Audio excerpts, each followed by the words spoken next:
Time flies. You and I are in London in June. I'm getting very worried. The headlines up here about the disruptions to our trains and things, David. So I was maybe going to come down to Newcastle and get a train from there, come down and stay overnight or something, I don't want to miss it. If this was the BBC, it would be a repeat of last week's session, just run again, wouldn't it? But my shirt is a different colour, so it's not a repeat. Good morning to Dr. Jones. So we've got Mona in from the States. Professor, he's Professor, Doctor, Dave, whatever. Yeah. Young man, we call him. Thank you. I'm going to be 66 next Tuesday. Now showing us be live on Facebook, so have a good session, everybody, and I'll catch you later. Thank you. Okay. Again, David and everybody, thank you for joining us. Here we go again, round 2. Ding, ding. Has anybody got any questions left? How many questions are there about PBC? Well, we've got a follow-on from last week, which I'm really quite pleased about. I'm going to go to that first, actually. You may remember a lady in Edinburgh Borders, and everything had been fine. She went to Edinburgh Royal Infirmary, and she was told after 3 years that she would need a transplant, and they had to take her off Ocaliva because of the itch. But she didn't know who her consultant was. So I had a long session with her, a lovely lady. So Andy Bathgate helped us out, which was grand. And so she, following advice, she's now received, she's got her medication for the itch, the prescription had gone missing. So she's been told she's not responding to her. So she's got an appointment the 28th of June at the ERI for transplant investigations, okay? She's wondering, should she be put on anything else in the meantime? Now, she can't take OCA. I had suggested perhaps bezafibrate, but you being the doctor and me being the accountant, you would ken best. No. No? No. Do you want me to unpack all of those things a little bit? And this is with the caveat, I obviously haven't seen the blood tests. The first thing to say is that transplantation is a totally normal and totally routine part of PBC management. However, it's one that the vast majority of people won't need. But sometimes, less so these days, but in the past, people would often, think of transplant as experimental or, rushing around in the middle of the night and doing, exciting things. And it isn't. It's utterly normal. It's utterly routine. Actually, I mention it to everybody coming into the clinic, largely because if I don't, people will think, why hasn't he mentioned transplant? So I don't know if they've heard about it. So I always ask people what treatments they might have heard of or read about. And then if they don't mention, I like people to mention transplant themselves, if actually that's possible.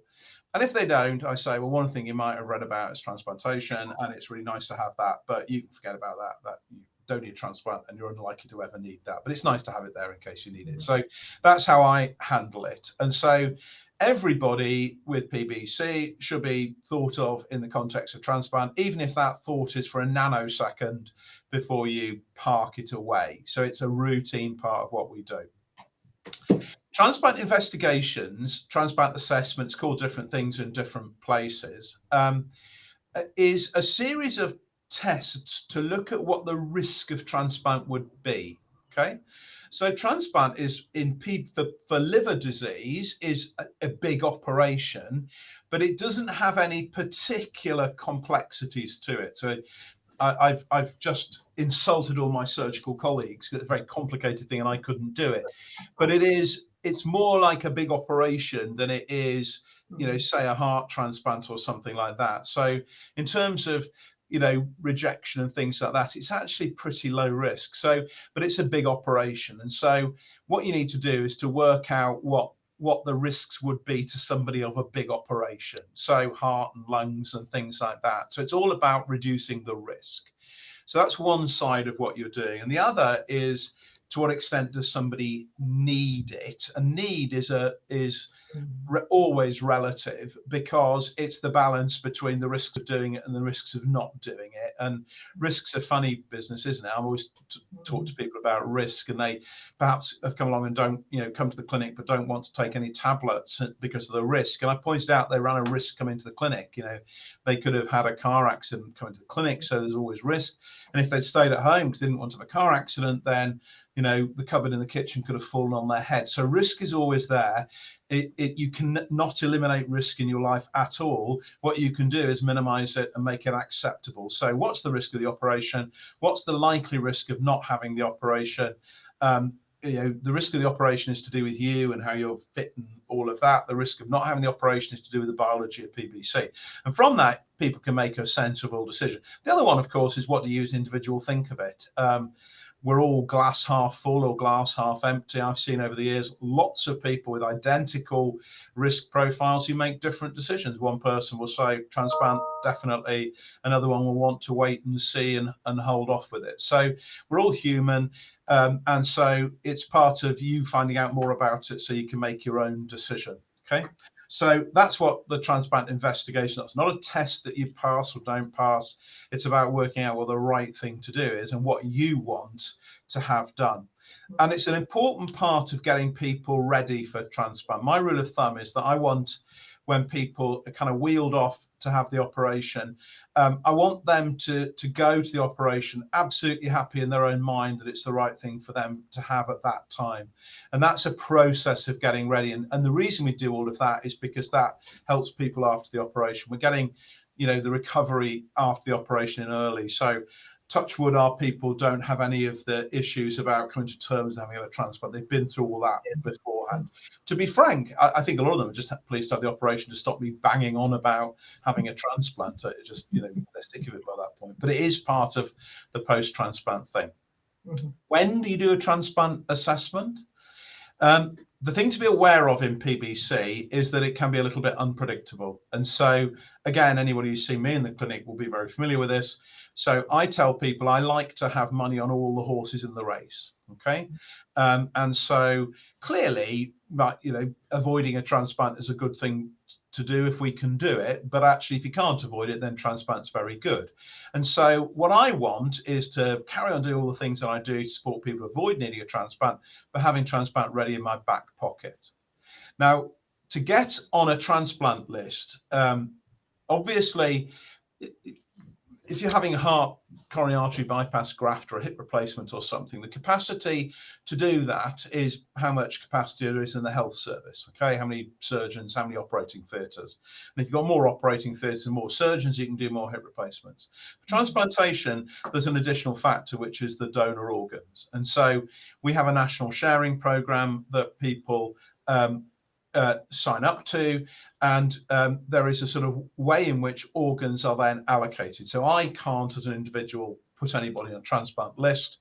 Mm-hmm. However much I think it would be valuable to them or they're keen to do it, it has to go through an approval process amongst other clinicians. It's not bureaucrats or civil servants, it's other clinicians. So it's a sensible decision-making process. So that's what a transplant assessment informs. What's the risks? What's the benefit? What do you as an individual think? Is there anything out of the ordinary with you? And from that, you make a simple, you know, decision. And that's one of three options. No, we don't think that ever going to be the right thing to do, largely because people have got some other problem that would make it really high risk. The other end of the spectrum, you've got, yes, that's a really good idea and we should go ahead with it now if people are happy. But the commonest in PBC patients in our service going for transplant assessment is absolutely fine, but not just yet. And the point is, you can't get a transplant waiting list. I'll come back to waiting lists in a second. You can't get on a list until you've been through that assessment process. And that assessment process, from first thinking about it to finishing it, takes about 6 months. And if your liver is getting worse, you don't want to have to take that 6 months. Whereas if we assess somebody and things start to go wrong, then they can get activated for transplant on the end of the phone. And so it means it's very safe. So I tend to bring people in. I explain all of this. Part of them wanting me to shut up about it eventually. We explain why we're doing it now. It doesn't mean you need a transplant. It means that I'm backing all the horses in the race. And we'll do this, find out if there's anything we need to do, fix anything that needs fixing. And after that, it's quite fine to wait. But it's more sensible to wait to do it knowing that you can activate it whenever you want than it is to wait to do the whole process. An emergency, yeah. So that's what we do. I explain that to people, that this does not represent, a deterioration. It's very tactical, and it's a lot of common sense. And actually, what then happens is a lot of people are happy to wait, and then, they usually come back to us and say, I think now is the time. Now, in terms of waiting lists, there isn't one, because there is organ allocation, and that's based largely on body size and blood group. So we don't tissue type and match for tissue types liver transplants for a variety of immunological reasons you would do for kidneys. But it has to be the right size and the right blood group. And after that, it's based on things like blood tests and things like that. So, in a sense, there are people, I know people who've been, into the transplant assessment. They've had it discussed in the clinic with them. They decided to go on the list, and they got a phone call later that afternoon for a transplant because they happen to be in a certain blood group and a certain body type. So, it's about fit in all its various different forms. So transplant assessment is not something to be frightened about. The other thing that's very important is it's a way of meeting people, and it becomes a bit more real, more human. So you meet transplant coordinators, and they're very nice people, they're very supportive. They're lovely. Demythologizes all of this. That they're, you think I've got so many preconceptions about all of this, and actually you meet the team and you think, it's not a big deal, really, is it? And I think that you feel like you're in it. And so for us, our transplant program is, all the way from, one end, it's people who've had a transplant, and that goes all the way to all these people kind of hovering around about to go into it. I think as I say, we have those conversations early because it's very useful for people to do that. What would I do in terms of treatment? This is very difficult because they do think she may need a transplant. They are saying that to her. And one of the things that I say to people is, look, you're going to need a transplant at some point. That's pretty certain. Now we're just debating when, and that's a slightly different question. So that all depends on numbers and things. What would I do? Bezafibrate and obeticholic acid, both of those can make bad liver disease worse. So it's a bit unpredictable when particularly if you've got jaundice.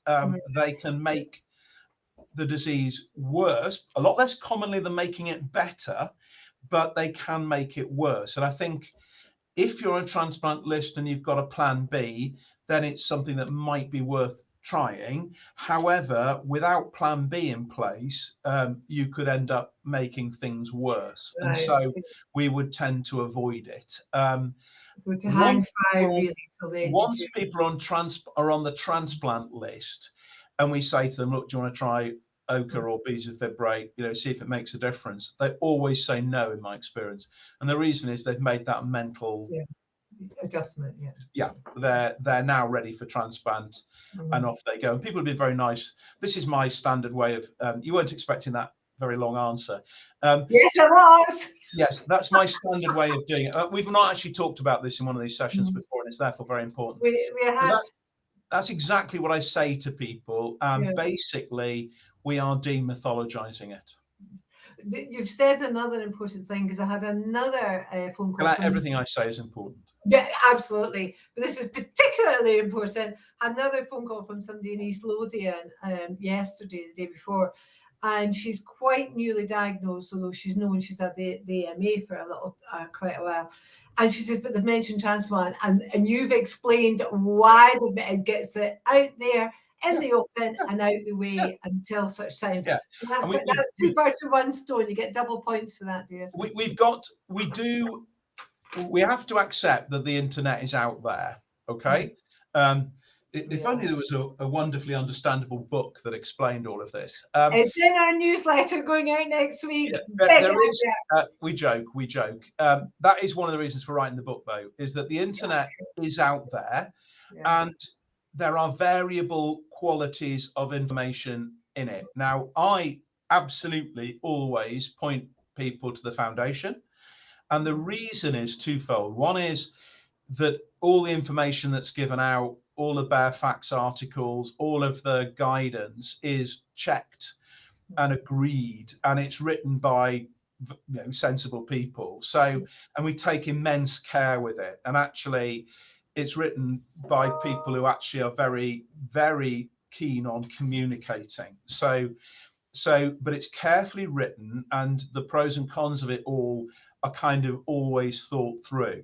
So you can rely on anything that comes from the foundation. You can rely on anything that's in the bare facts, because there's a really good quality assurance. And, to the credit of the foundation, they have an array of, medical advisors, who are real leaders in the field, and I snuck in somehow. But, very sensible. You're in the top. You're in the top slope. Be cautious of other things, particularly chat room type of stuff, because urban myths can arise very easily. And I think that's one of the reasons why these sessions are, I think, so valuable, because anybody can ask anything. And if you read something on the internet that bothers you, this is the forum to be able to discuss it. So the reason, you can't pretend that transplant doesn't exist. You put PBC, in the internet, you'll read about transplantation. And so we have to accept that people will have read about it. So it's a part of giving balanced information to everybody. Okay. Brilliant. PBC is not as bad as some disease areas, but be really, really careful. There is no quality assurance at all for anything that you read on the internet. Anybody can put, we all know that, anybody can put anything that they want up there, and other people can repeat it. It's not as bad as Twitter, but just be aware of that. There was a spell about 5 years ago. For about 5 years, there was a statement saying when you're diagnosed with PBC, you had 5 years to live. I'd like a penny for every phone call of reassurance I was giving to people, saying it's a load of codswallop, Right. Can you explain what trace ascites means exactly? This is, I'm going back up to top now. Lady, she's got stage 3 cirrhosis. And she has 6 months ultrasounds and MRIs. The first time it's on a report, what trace ascites? Yeah, okay. So that's X-ray doctor speak. It's I think radiologists are sometimes a little bit, they economize on the words. What that means is short for a trace of ascites. Okay. So ascites is fluid collecting in the tummy cavity, okay? And in liver disease, it can be a feature of cirrhosis, okay? So because for complex reasons, the pressure, the fluid gets squeezed out a little bit, and because proteins are low, it doesn't get drawn back in, all right? So it's something that we recognize and we look for in liver disease. However, and here's the important however, is it is normal to have a small amount of fluid in your tummy, because you've got all your guts squishing around, and there is fluid that keeps it all moist and healthy, because your guts would dry out very easily. So it's normal to have some fluid in the tummy. A trace of ascites is almost meaningless, because it could be a very, very small amount of ascites, or it could be just the normal fluid that's there.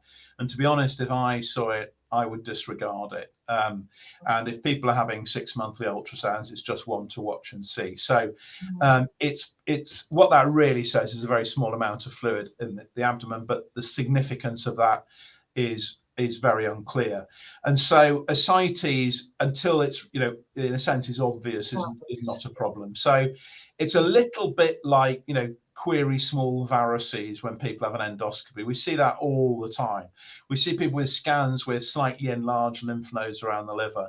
We've seen all of these 100 times, and these are things that are right on the edge of, unless somebody's done an ultrasound scan in you 5 years ago, and it definitely wasn't there, it's difficult to know what's normal to you. So one of the reasons why people like us exist, and it isn't all done by computers and X-ray doctors, is that we apply a human interpretation filter to these tests.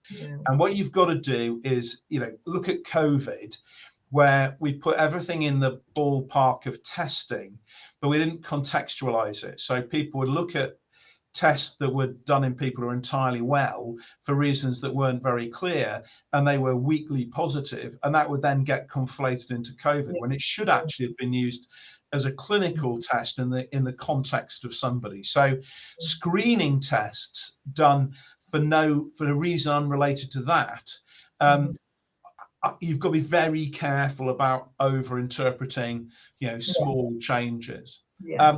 Just on that note, sorry, people sometimes wonder, you go and look on your computer results. I show my computer with results to patients in the clinic, and it very helpfully puts ones in blue that are normal and ones in red that are abnormal. Okay, people have a look at this and it will scare the bejesus out of them because you've got several red tests. Okay, now normal and abnormal is based on a statistical approach whereby you do the test in thousands of normal, quotes normal people, and you measure the values in all of those people, and you look at the range of values, and it's what we call a bell-shaped curve. So the average value is the one that's most commonly seen with people. So it's like height. 5'11" is the commonest height in blokes. So that's normal, and then you get these sort of long tails on either side, and there's a statistical cutoff as to what's normal and abnormal based on what's called standard deviations, right? But in practice, what that means is that in a normal population, you decide of a cutoff that's the top and a cutoff that's the bottom. 2.5% of people will lie outside the lower one, 2.5% of people will lie outside the upper one, even though they're normal. Okay, so 5% of people will be abnormal, even though there's nothing wrong with them. Okay. If you do 20 tests, which once you've had a full blood count, liver function test, and a use and ease, which is a standard package we would do in the clinic, you've done 30 tests. Okay, so one of those is going to be abnormal and possibly another one entirely by chance. So you have to use a test to answer a question you're asking rather than just trawling for something, because otherwise you're going to find red herrings again and again and again. Okay, so if you do a thyroid function because you think somebody with PBC might have an underactive thyroid, if their thyroid function is abnormal on that test, that is clinically significant. If it was a totally random test with no clinical suggestion of it, then it's much less likely to be the right thing. But there is no such thing as definitely right tests and definitely wrong tests, because the way in which we calculate, it's really important to remember that. You must always interpret a test. Okay. That's why, by the way, we do panels. So if you alkaline phosphatase, you have an alkaline phosphatase, maybe that's 150, that's abnormal. Is that PBC? Could be, might not be. Could in fact just be a rogue result. That's why we measure your gamma GT, another blood test that goes along with it. If both of them are up, then it's very unlikely to be one of these rogue tests. So that's why you do combinations of tests. It's not in a sense because you don't believe one test. It's because two in that same thing, it's starting to be too much of a coincidence. That's quite interesting you say that, because the bare facts, we just about finished it. I was going through it this morning. James has written a 2-pager on liver function tests, so it's really good. Right, we're going to hammer through these because every 5 minutes we have another 10 people joining us. Do you know that?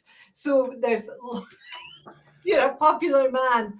Right, quick question. Are lectins, there's another word and I can't pronounce it. Are lectins harmful to us with PBC? What? Lectin?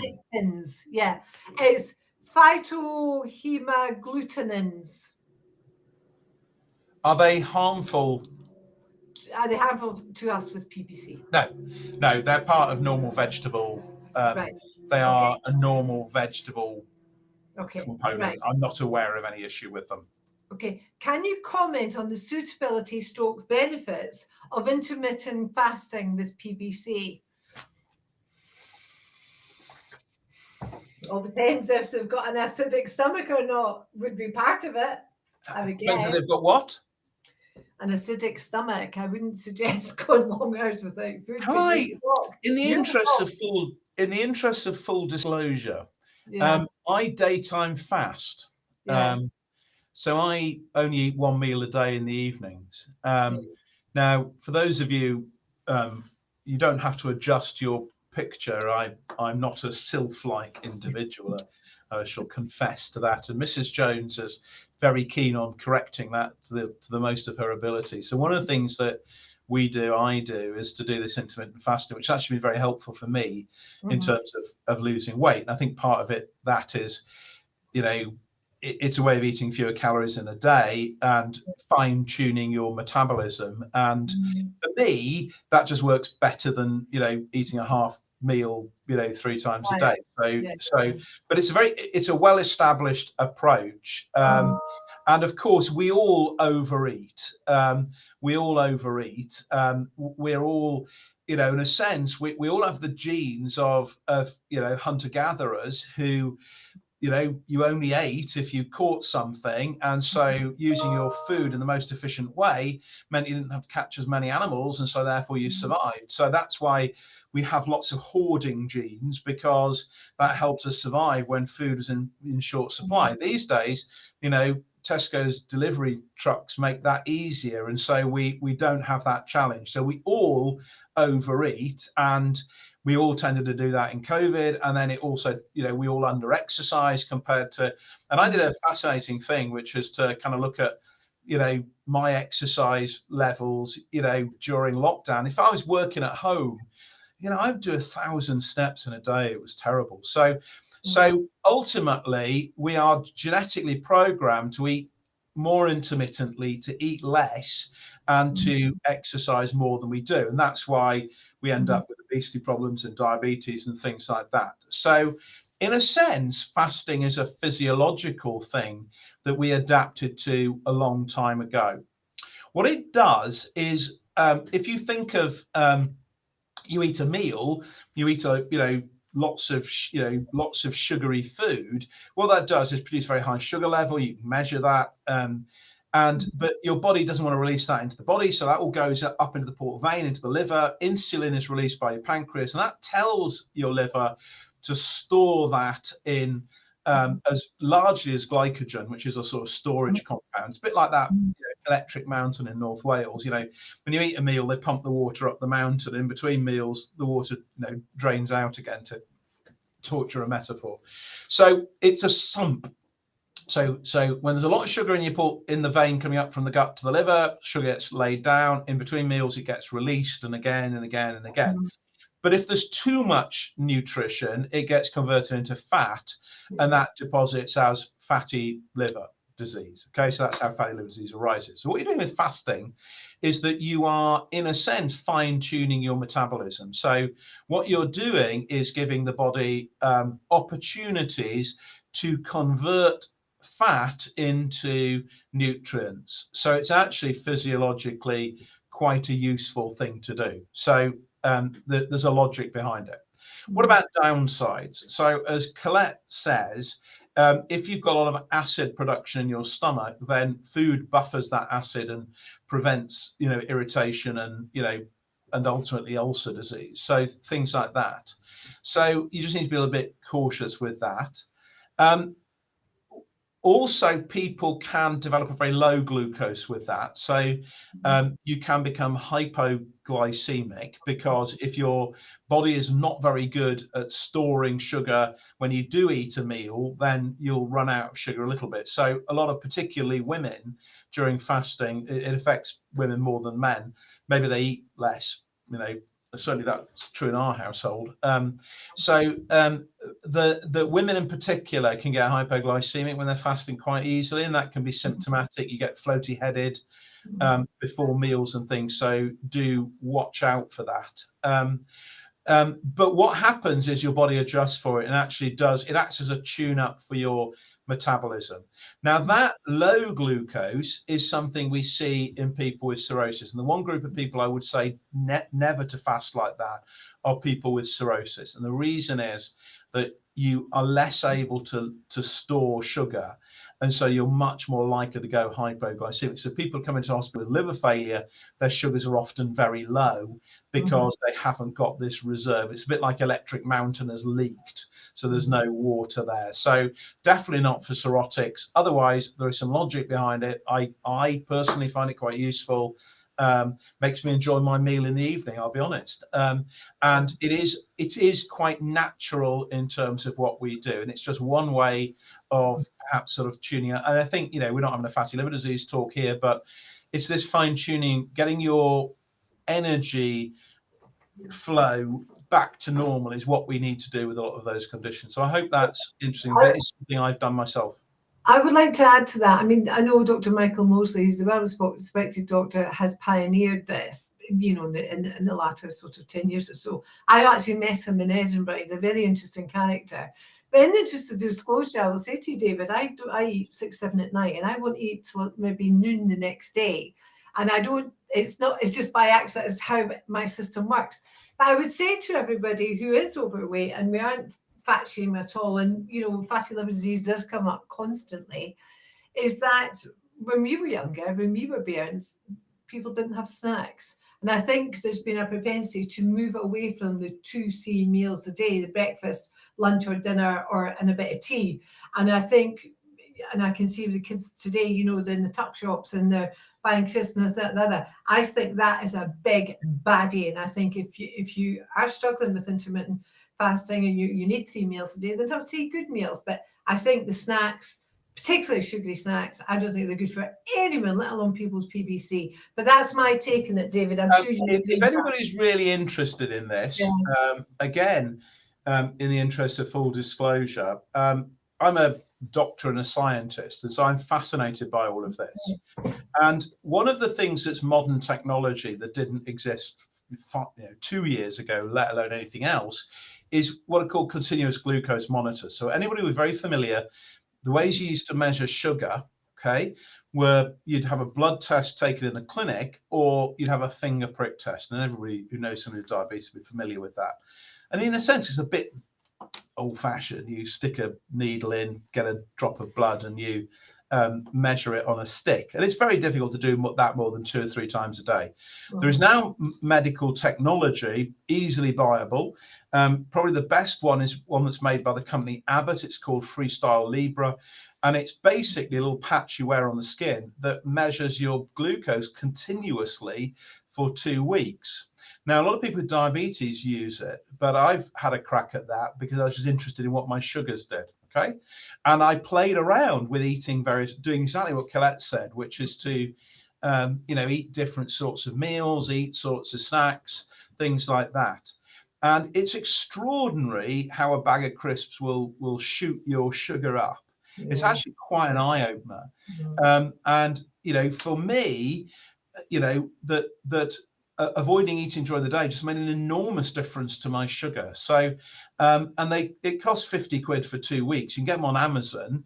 And if you are interested in what your body does in terms of sugars, you know, when you eat different things, it's a really interesting 50 quid to spend. And I think technology allows us, we've got heart rate monitors and exercise monitors and sugar monitors and pulse oximeters.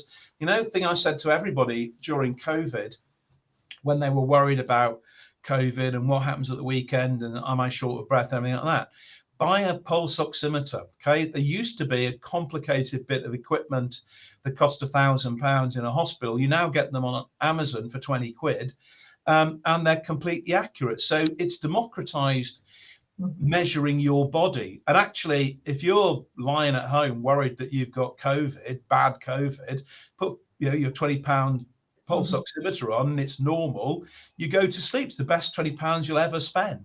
So technology is really helping us to understand our bodies more.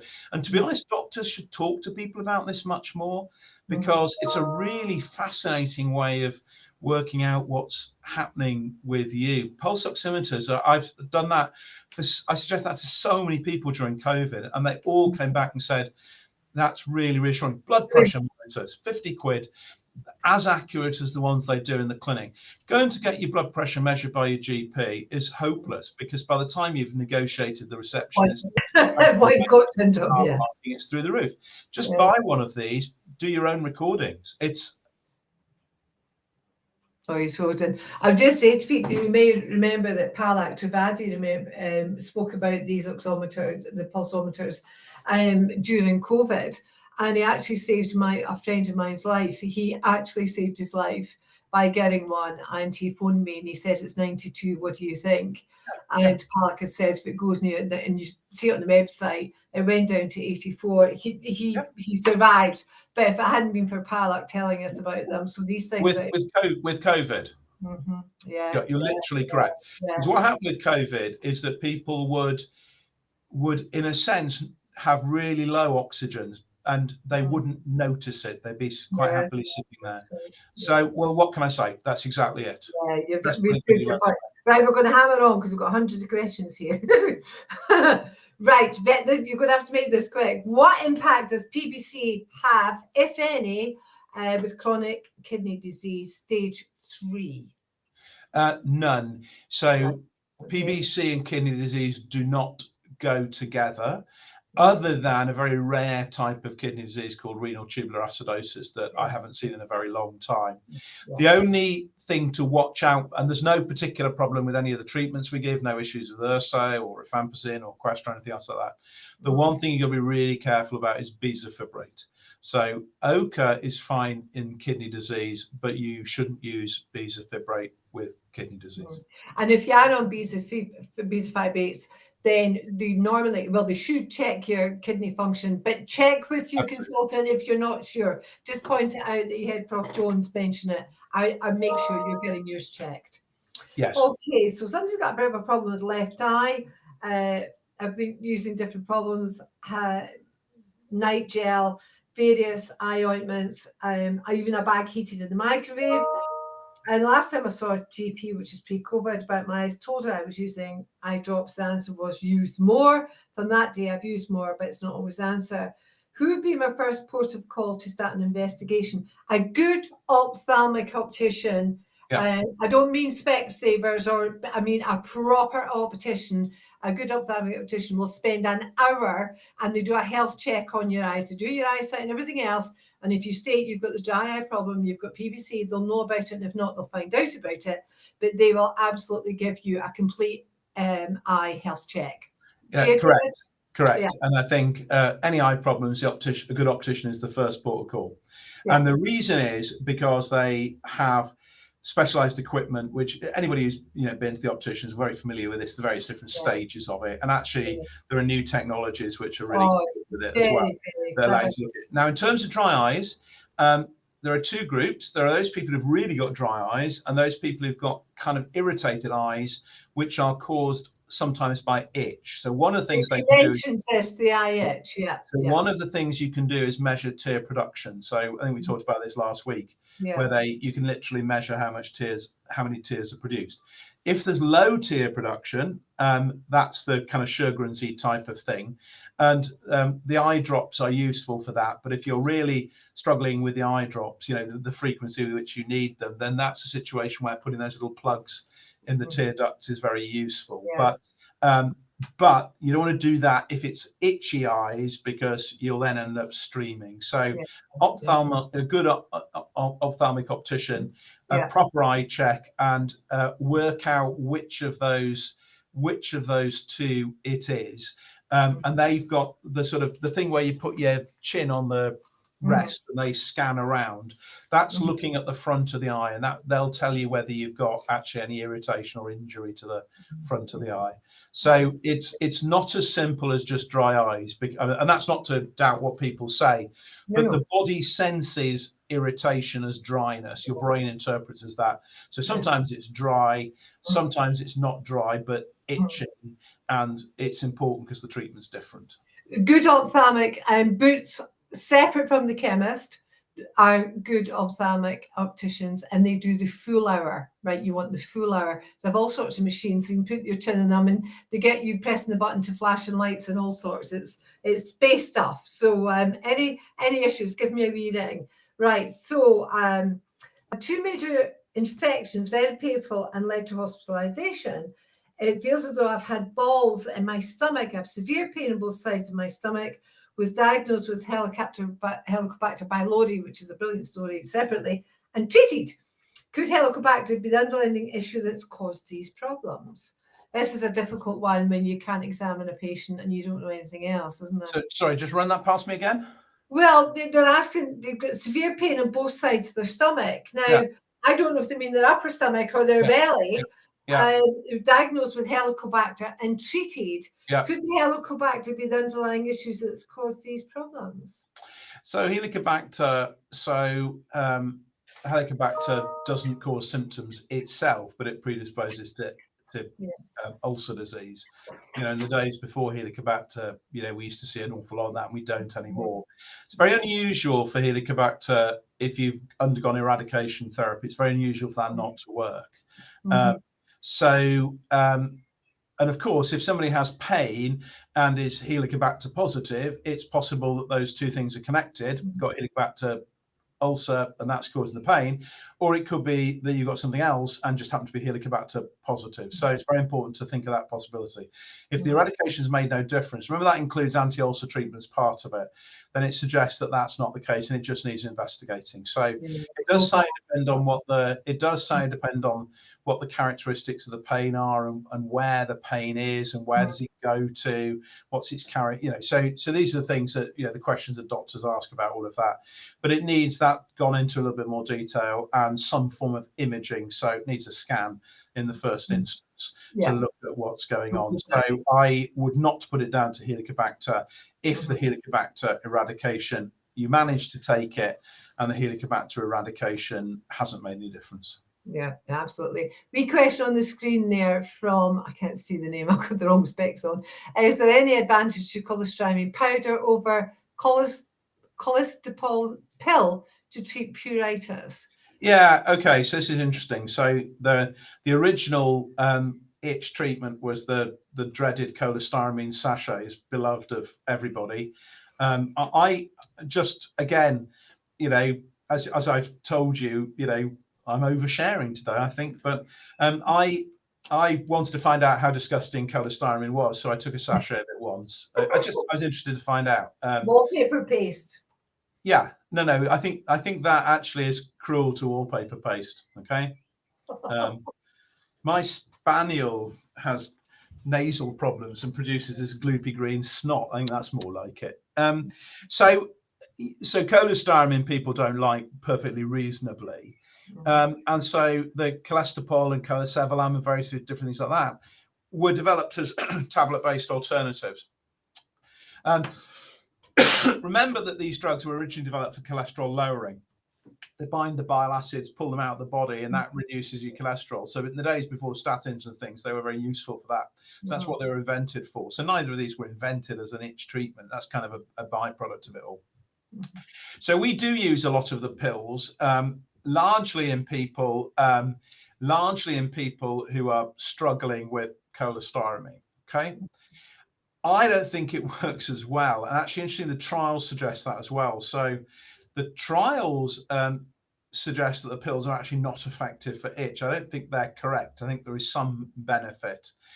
I think it's as effective. And I think it's the gloopiness of Questran is why it works. Yeah, I think if you compact it down into a tablet, you don't have the volume of the gloop. I know that's a terribly unscientific way of describing it, but I don't think Questran works as well. So we would always try Questran first because it's the licensed, you know, recognized treatment. And I always say to people, and most of all want to know if this works or not, okay? Because if it does work, it confirms that the itch is down to PBC. Remember, having PBC doesn't stop you getting itch for other reasons. So I want to know, does it get better with that? Because that helps us decide what to do next. And the second question is, are you okay taking it? And so it's still taking it for 4 weeks to work if it works, even if you can't stand it and don't want to take it anymore. And then we move on to something else. So if somebody found that Questran really worked, but they hated it, it's reasonable to try the tablets. But it's also, to be realistic, they may not work. And that's the point at which we move on to other things. And just for itch, as many people will know, we are about to embark on an era of new drugs. There are at least 3 different new drugs, you know, in evaluation at the moment for itch. And so I think it's going to be a time, you know, of real opportunities for different drugs. And what we know from itch management is different things work for different people. That's right. If you struggle to take cholestyramine, you struggle to take cholestyramine. You can try the tricks, putting it in the fridge, giving it some, fruit juice to it. But the majority of people who don't get any benefit from Questrine is because they just can't take it. And that's nothing wrong with you. It's just the way you are. It's good there's other things there, though, David, as well. Yeah. But it's also a little bit like, people scratching, a blackboard with their nails. That makes some people, yes, exactly. That makes some people cringe, but other people it doesn't bother them. So it's something about our interpreting sensation. So some people just cannot tolerate the sensation of Questrine, but it is probably better than the tablets. Right. Okay. Thank you. So I'm now down to what Linda's sending me. My liver function has been normal since I had my knee replacement in April. But I'm delighted you got a knee replacement in April. It wasn't that long ago, so that's good news. I've been taking morphine and paracetamol. Is there anything I can take that won't affect my liver?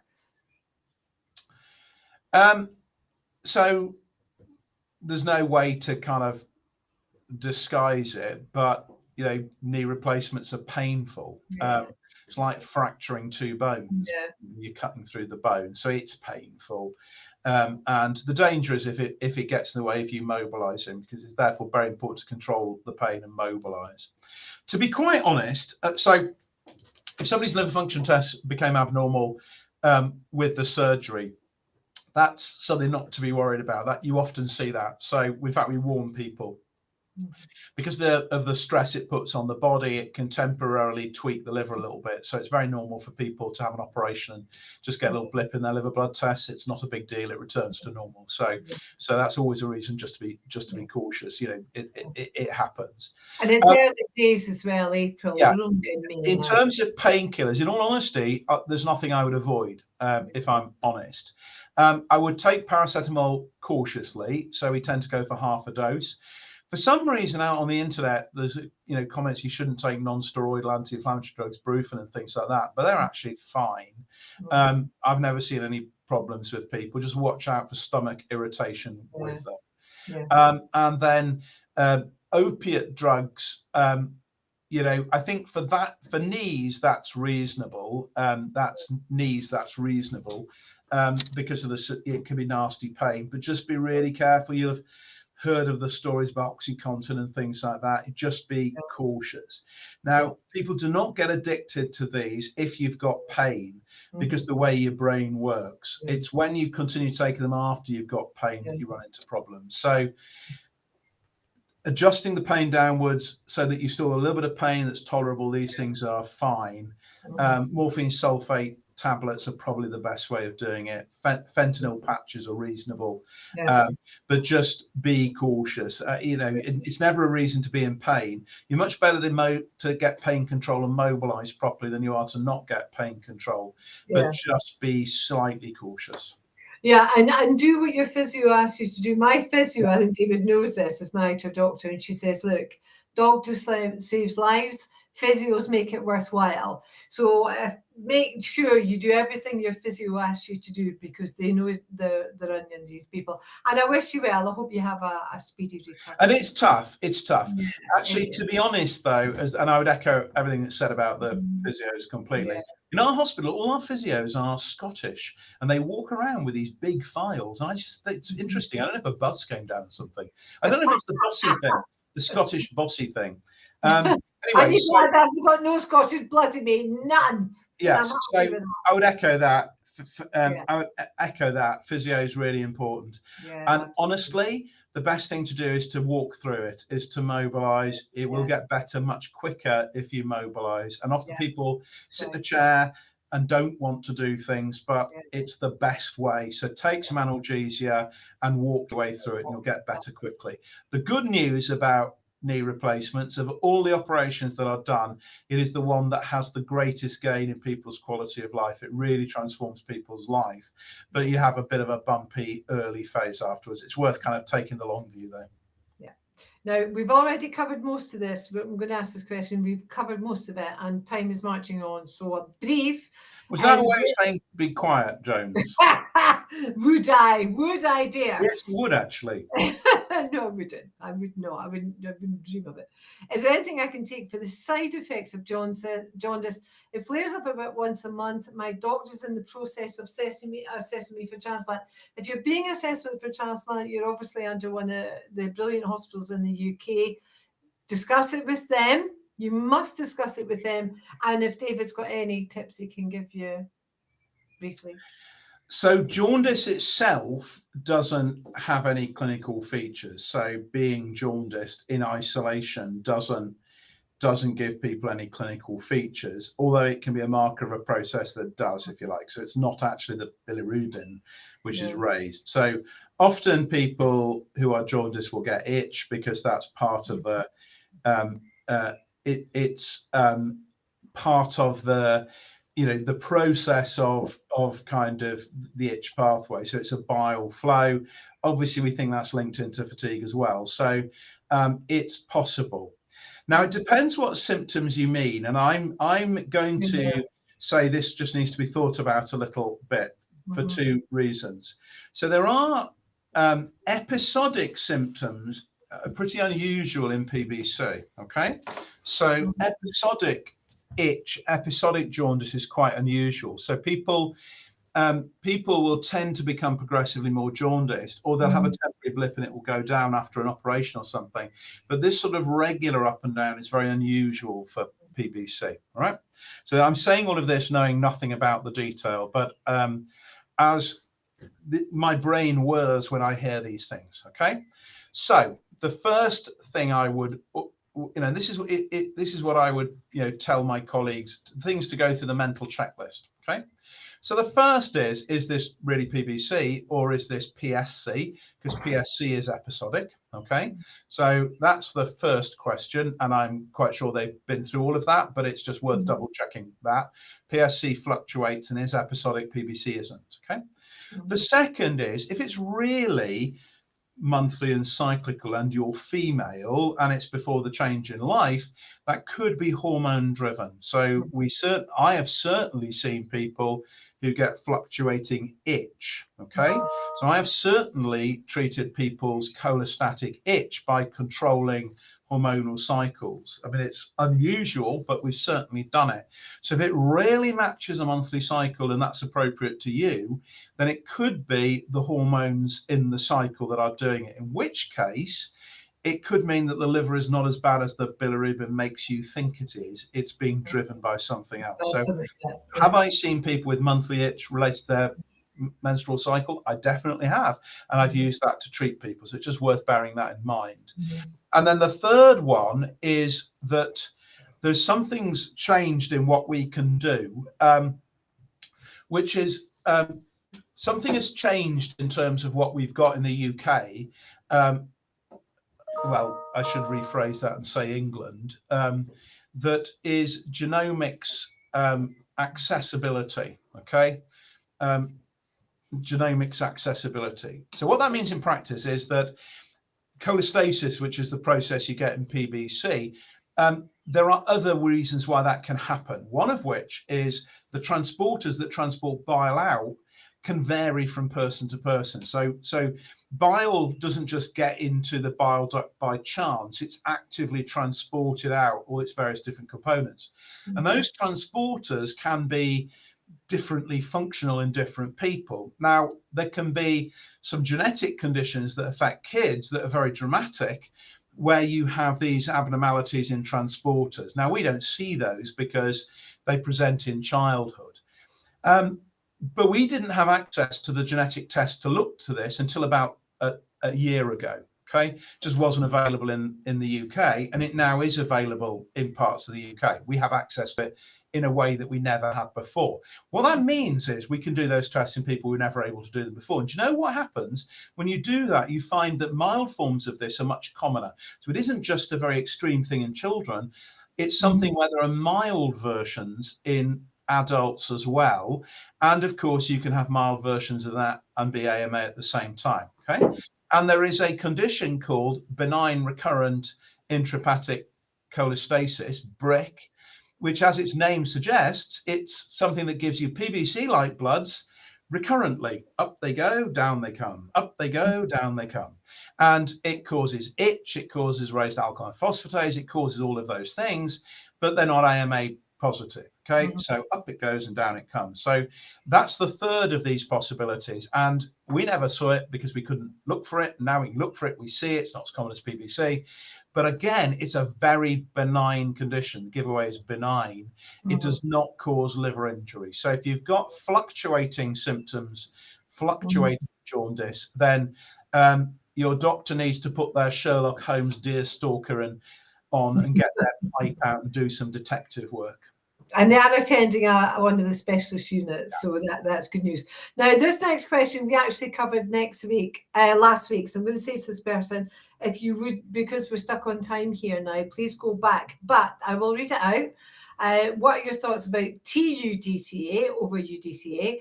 When I told you UDCA, my hair fell out terribly. Since TUDCA, my hair has stopped falling out. That's fantastic news. I'm delighted for you, because being a female, you know, I know men are more used to it, but being a female is a terribly distressing thing. But we did cover TUDCA last week, so I'm going to ask this caller, because we've got more questions coming in, if they wouldn't mind just having a bit of a look.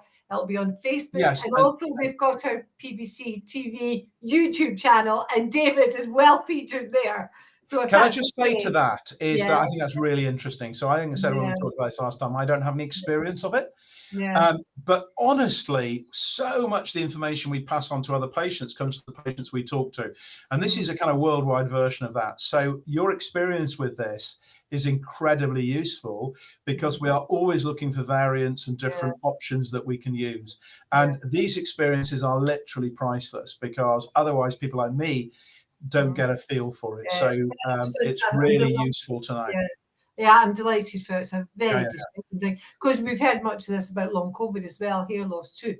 How accurate fibrograms? I've gone from 5.3 to 9, and my liver specialist has not contacted me. Should I be worried? Okay, so FibroScan's really good, it's really useful, but it's not infallible. So FibroScan is much better than the alternative, which was either nothing or a liver biopsy. Nothing is not great, and biopsy, you know, people are not keen on for obvious reasons. So FibroScan, and actually the other thing about biopsy is that it only samples a very small part of the liver, if you can imagine. It's like pulling one person out of a football crowd and seeing if they were representative of the whole crowd, and they may be or they may not be. FibroScan is non-invasive, so it therefore doesn't have the issues of biopsy, but it also samples a much larger area of the liver, so it has a bit bigger beam. So it looks at more of the liver. So in that sense, it's good. It doesn't give you some of the other information biopsy does about, you know, what inflammation's going on and things like that. So that's where FibroScan comes in. It, however, is an indirect test, and it will give results that vary from day to day, and it will give results that vary from person to person doing it, and it will vary depending on what you've eaten the night before and things like that. And so we all have to understand that it is not infallible. Over 1,000, if you took 1,000 people, it would average out and be very accurate. But if you take one person, those fluctuations can come into it. So the first thing to say, a value of 9 is not inherently concerning at all. 5, you know, is normal. 9 is a little bit elevated, but cirrhosis is 18, and so it's some distance off that. So that's the first thing to say. The second thing to say, is that a real change, or is that just these ups and downs? What we would do, if that doesn't sniff right, remember what I said is you always interpret tests in the light of the clinical story. Does this make sense based on everything else? So if your blood tests have got worse, or there are other things, then it's possible. If it just doesn't feel right, then the thing to do is to repeat it in a couple of months' time, and just to check that isn't a change. But it, you know, it's a trajectory and a trend. If it has gone up like that, you need to be aware of it and think about it. Just make sure you're on the best treatment you can be. If I saw somebody who's entirely well, it was just a routine follow-up, and it was 5 before 9, first thing I'd look at, was it done by a different person? I wouldn't be unduly worried about it, but I'll book a repeat in 3 months. Right. Okay. But 18 is the magic number. That's cirrhosis. 18. Right. Okay. This person's had terrible nausea. They've had it for ages. I've scleroderma as well, PBC, and I'm really sorry to hear that. Lately, my nausea is worse than ever. I'm not on any drugs. Nothing new. Bad reflux. I can't have Zofran and promethazine due to heart condition issues. I have an SVT. What else can I use for terrible nausea? I've had gone ginger tea, etc., but I need medication. I don't know if this person's had all the tests, maybe endoscopies and all. Yeah, no, I was good. I know I'm here. Yeah, you can do this for me. You know the answers. God, I sound like, I agree with Nick. But I agree with Collette. I think, generally speaking, tablets to control nausea are a short-term fix, but it's something you need to try and understand why it's happening. Okay, and there are lots of reasons why it can happen. And it's usually some irritation in the stomach, which has a cause, or it is some change in the way in which the stomach empties, and so it's kind of feeling filled. So in those situations, it probably needs a little of a look at it. So just trying different tablets. And as you say, none of the tablets, is magic. They all have kind of downsides to them. So I think if it's not settled simply, then it needs to kind of be looked into. And an endoscopy and a study looking at gastric emptying is usually the thing, that gives you the, information. The gastroscopy tells you if there's any irritation in the lining of the stomach, and then, some form of gastric emptying study. It could be a barium, it could be something else. Tells you whether food is emptying out from the stomach normally. In PBC patients as a whole, it tends to be urso that does it. Rifampicin can do it as well. So the commonest thing in our patients is that it's an irritation from the drugs. And the ways around that are not to control nausea, but to just to think about how you take the tablet. So perhaps experiment with how you take the urso. Of all the various different treatments you can use, ondansetron is the one that is kind of the one that is most effective. And it's the one people are most reluctant to use because it's the most expensive. But that's probably the one that works the best. But I don't think just,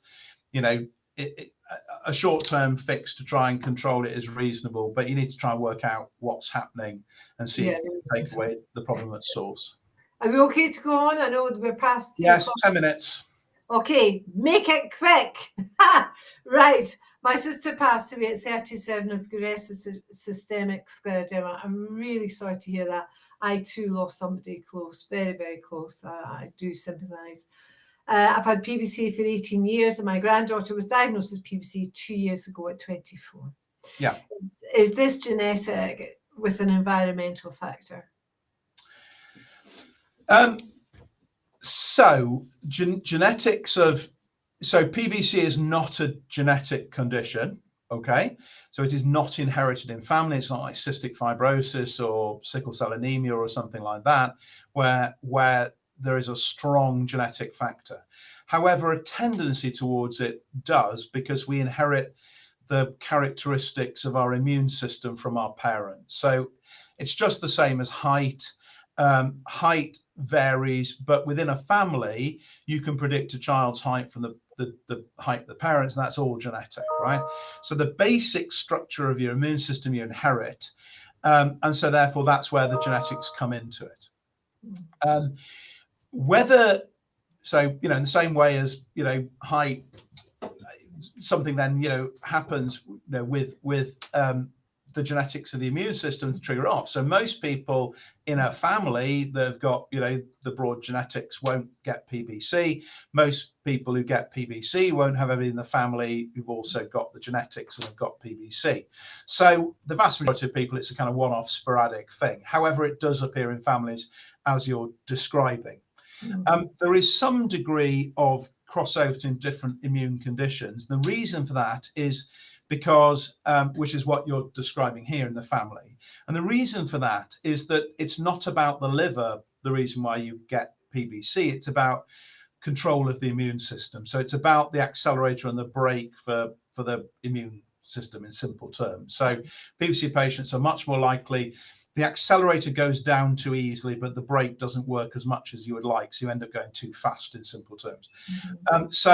So therefore, there is a crossover between PBC and other types of immune condition. Now, a granddaughter with PBC at 24, Okay, and that must be a real worry for people, and I understand that completely. Okay, so the first thing to say for you and for her is, that should get you a ticket to see somebody who knows what they're talking about, not least because it's going to cause you to worry. So, ironic, we try and look into people and see what's, I try and anticipate what's bothering people. I try and answer their questions before they say them, because it gives people confidence to do that. So I know that if you've got a 24-year-old granddaughter, they're going to be worried about this. And so you would want to preempt that. So confidence in the people that you're talking to is very, very important. I think that's the sort of thing where, that's quite young. Now, you have to remember that this could be PBC developing at an early age, but it could be PBC being found at an earlier age. And we think that a lot of people with PBC develop it a lot earlier than it's detected, and that's because nobody does the tests until later. So we do know that PBC seems to be diagnosed younger in the offspring of people with PBC, but it's not more severe. And so it does look like a part of this is awareness in the family leads to it being looked for when it wouldn't be. Would a 24-year-old be tested for PBC without the family history? May well not have been. So there may be an element in that, and that should reassure you. So this is not a rapidly developing problem. This is something that we now know we're there. Having said that, clearly somebody at the age of 24, you are looking for at least 60 years out of that liver, at least, and a normal quality of life. So that really needs the best treatment you can possibly get. I talk to people about a thing called liver years. If you are 90, then with the best will in the world, 10 years, you're going to be doing really well if you need 10 years from your liver, but at 24, 10 years is not enough. So this should be exemplary management, looking for normal liver blood tests in this situation, which is the new goal for therapy. And that's where I think it's a thing to be going and talking to somebody where you've got confidence. So we see a number of people in those sorts of situations. But here, I would not be looking for good treatment. I'd be looking for perfect treatment. Because and for those of you, we've mentioned it before, we have a new trial starting in the new year, which is a government funded trial, and its goal is to be really clear, curing PBC in the beginnings of the disease. It's called the OPERA trial, and it is giving the most effective treatment we possibly can to people at the very beginning of the disease. So rather than waiting and waiting and waiting to step it all up, and a 24-year-old, presenting with PBC, that's why we need to do that trial. Just giving Ursa and waiting to see what happens just doesn't feel enough. So take it really seriously and ask to go to somewhere where you can talk to somebody where you've got confidence. Can I encourage this person to give me a wee ring, and I'll help you do that? But can I just add something else to this? Yeah. And this is really important, and David knows this. David and I have known each other 100 years. I was diagnosed with PBC at the age of 37, but I had symptoms from 17. Yeah. And I remember 2-3 of you specialists, there weren't many in those days, said to me, "You're not alone." Now I'm going to be 66 next Tuesday. Next Tuesday, David, calendar, next Tuesday, I'm going to be 66, and I don't have cirrhosis, and I'm doing absolutely tickety-boo. I mean, I've got issues, but I need you to know that. I need this person to know that there are many people like me, not all by any means, but please be comforted by that. Had I been diagnosed at 17, it's maybe in a good way I wasn't, because there was no URSO. The URSO came when I was 38. So I went 21 years without having any treatment, without being diagnosed. I was a hypochondriac, apparently. I'm still looking, I echo that completely. I'm still looking after people I met when I started doing the PBC clinic in Newcastle 30 years ago. Okay. And it's just, but everyone is familiar here with this idea that you give people URSO, and then if you have an alkaline phosphatase that's above 1.67 times upper limit normal, then we consider people for obetogolic acid. The direction of travel in PBC is towards normal liver function test being the target, okay? And we have evidence from the research that we've done in the UK that shows there is still ongoing abnormality in everybody with abnormal liver blood tests, okay? So what we're doing is basically saying it's better, but it's not normal, and it's still grumbling away. And the problem with grumbling away at 24 is that it nibbles a little bit each year, and it's like compound interest. It builds and builds and builds. And so we are now, not in everybody, but particularly younger people, our goal is now normal bloods. Okay, we're changing the goalposts, we're moving the goalposts. And I think at 24, if I had a family member with PBC at 24, 24 was a long time ago for me, so it doesn't apply to me, but I would, if I had a daughter at 24 with PBC, nothing other than normal liver blood tests would be good enough for me. And I want to go to a centre where all of the new and emerging therapies are available. So this is going to get a lot easier, a lot more effective. Yeah. There are fantastic ideas about new therapies coming along all the time. And I would want to be exploring just exactly what the cutting edge is. And if people can't tell you what the cutting edge is, find somebody who can. Absolutely, and I can help you do that. Right, one statement, one question. Are you okay with this? Yes. Statement, we have people in from Canada, the USA, and 9 countries in Europe. Fantastic. Other than the UK, which is wonderful. Thank you, everybody, for joining us. You're getting the best of the best here. Right, last question is a belter, and you better keep it short or you're going to get murdered. Malabsorption question. Yes. PBC consultant Mike Keenan has speculated that my non-response to URSO could be a malabsorption issue. I have celiac disease and recurring iron and folate deficiencies. Yeah. I take them and URSO orally, no recurring B12 deficiency, which is injected every 8 weeks. Suggest doctor is onto something. Are there any plans for URSO and or other PBC drugs to be made available in a form other than orally? Whoa, that is a belter. That is a belter. So Mike is right that obviously URSO only works if it gets into your body, okay? So it goes into the gut and it gets absorbed and then works. And if it's not absorbed, it won't work. Now, we don't truthfully understand how and where URSO is absorbed, okay? So it's one of the mysteries about it. But with malabsorption, as you'll know, that food that doesn't get absorbed carries on through and it carries everything with it. And so it's a really interesting idea. It is possible to measure the levels of URSO, okay? It's not easy to get it, but so we've done it as part of our research. So you can actually get analysis of the bile acids. So it is possible to work out if URSO is getting into the circulation. So that might be something that's worth thinking about. And it may well be not that it's not getting in, but it might be the level at which it's getting in. So you have to take you're taking quite a lot of URSO. You're taking quite a lot of URSO in order to get, the levels up. And so you can end up not getting it, but short of it. So that might be worth thinking about. In terms of non-tablet versions, there is URSO has to go that way. There's no injectable version of URSO at all.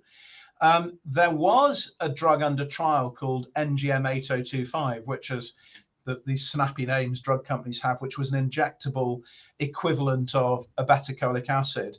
But because it was an injection, it didn't go any further. But there are, and that's still floating around as an experimental drug, but I don't think people would take it anywhere further forward. One of the companies interested in itch therapy is exploring under the tongue, okay, which is, I think, really interesting as a way of doing it. So that's coming down the line. But the thing that I would think about, and this is very seriously, is obeticholic acid. Now, we're used to obeticholic acid being used in people who don't get enough of a response to URSO, but it's also used in people who can't tolerate URSO, okay? And why would you tolerate obeticholic acid if you can't tolerate URSO? And the answer is it works in a completely different way. So URSO has to go through the gut, has to be absorbed from the gut, and has to go to the liver, okay? Obeticholic acid gets taken up into the cells and works on the cells in the lining of the bowel and sends a signal to the liver to do what it does. So the drug does not need to get into the body to work. It works from the surface of the gut. And actually that signal that goes to the liver was the NGM8025 drug that I mentioned. So if somebody is not getting the bang they would like to for their buck with urso and malabsorption might be being thought about, I would give a whirl to obeticholic acid, not for any other reason than it works in a different part of the gut in a different way, and it may well bypass the problem. That would be my penny's worth. And if you do that and it works, let us know. Absolutely. Because see my previous comment, we collect this information and feed it back. Experience is incredibly valuable. I can tell you today, we've had a message from Palak about a complicated patient he's managed. It's gone round the experts, instantly. He's had a national opinion from all of the PBC people in the UK within a few hours, giving their experience of a particular situation. And so that happens all the time and is incredibly valuable. So, and it's at the level of, yes, I saw this once, this is what I did, this is what worked. It wasn't something I'd seen, but that's, you see, so people wonder. The worry where people are not in specialist centres is nobody does that. Yeah, okay? That's right. We are managing within our network. So we do all talk to each other and we collect these experiences and pass them on, and it's really useful. Yeah, brilliant. Fantastic question to finish on. Well, thank you, everybody from all these countries. It's absolutely fabulous. They come in from all over the world. David, you've done a sterling job. Alan, Chris, Linda in the background. You're just a great team to work with. I think I'm not seeing you till June. What were you going to say, David? And again, completely different questions. I know, isn't it? I know, but then again, you researchers are pulling out all this new information, and it's posing more questions, and it's giving people options. So you've only got yourself to blame, John D. So I'm in the room with Miss Jones, my dog, by the way. She's my Welsh dog. She's sleeping down there. But listen, everybody, thank you so much. Now, if you can, please donate to the BBC Foundation. We've got a bit of a recession going on out there, but if you want our services, need our services, please help us. Don't buy that cup of coffee at one of these fancy coffee shops. Go on our website and donate to us. David, I don't think I'm seeing you now until we're in London. We need to chat beforehand. Give me the name of a good hotel. I'll stay at Newcastle in case the trains go off. And thank you, everyone. There's a great session. I do enjoy it. I'm exhausted, by the way, when I'm finished. And just there is one theme that's come out from today.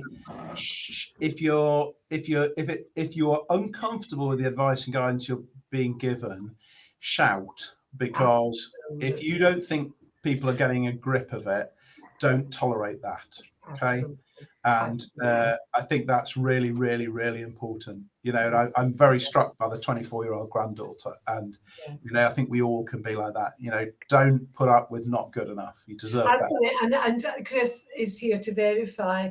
You remember, it's a young mum to be told you're a hypochondriac and leave you hanging and feeling awful about yourself was awful. If only somebody had just listened to me and did some tests, I would have felt, I wouldn't have been happy about having a PBC, but it did make me feel better. But so there are some kind of pluses in there, at least to pick this girl up, which is really, really good. One of the things I also do, when people are getting tough information and it's really difficult for them, I always talk about today being the first day of the rest of your life, and I think getting it all out there, getting everything on the table, getting everything about these are the problems, these are the worries, this is what bothers me.